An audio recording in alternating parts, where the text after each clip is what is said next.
Fame కోసం. అసలు ఎందుకు తిరుగుతున్నారు మీరు ఆ ప్రాంతాలలో? జనాల సమస్యల్ని ప్రభుత్వం దృష్టికి తీసుకెళ్ళటానికి. Who are you?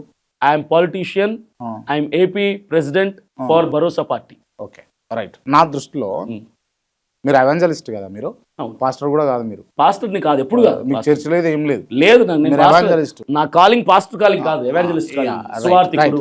Right. Okay, అంటే నాకు తెలిసి ఒక ఎవాంజలిస్ట్ కానీ ఒక పాస్టర్ కానీ మీకు ఆ హోదా, మిమ్మల్ని ఆ ముందు మీ పేరు ముందు ఎవాంజలిస్ట్ అభినయ్ దర్శన్ లేకపోతే పాస్టర్ అభినయ్ దర్శన్ అని చాలాసార్లు అని పలుకుతున్నప్పుడు మీకు యాజ్ ఎ క్రిస్టియన్ గా అదే ఒక గౌరవం, దాంతో తృప్తి పడాలా.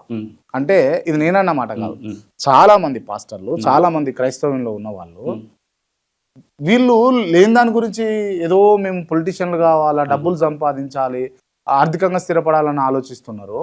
అసలు దేవుడు చెప్పినటువంటి మాటలను వీరి చెప్పేటటువంటి భాగ్యం వీళ్ళకి కలిగింది, వీళ్ళు దాన్నే ఒక పదవిలాగా స్వీకరించాలి.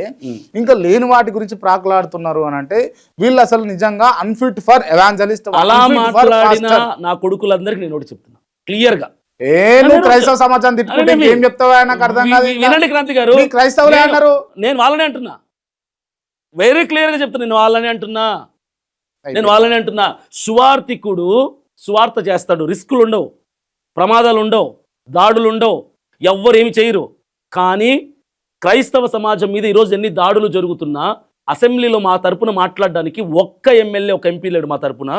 1,70,00,000 మంది క్రైస్తవ జనాభా ఉన్నటువంటి ఆంధ్రప్రదేశ్లో మా తరపున ప్రశ్నించడానికి ఒక గొంతుకు లేదు, మా తరపున ప్రభుత్వానికి సమస్యలు చూపించడానికి ఒక గొంతుకు లేకపోతే ప్రాణానికి తెగించి రోడ్డు మీద అందరు కారులో తిరగాలనుకుంటే రోడ్డు వేసేది ఎవడు? అందరూ మంచి నీట్ క్లీన్ సిటీలో తిరగాలనుకుంటే మున్సిపాలిటీ ఎత్తేది ఎవడు? కాబట్టి నేను రోడ్డు వేస్తా, మీరు తిరగండి అని ప్రాణానికి తెగించి రిస్క్ చేసి నేను చేస్తున్నా దీన్ని. మీరు దీన్ని లబ్ధి కోసం, డబ్బు కోసం, స్వార్థం కోసం అనుకుంటే నేనేం చేయలేను.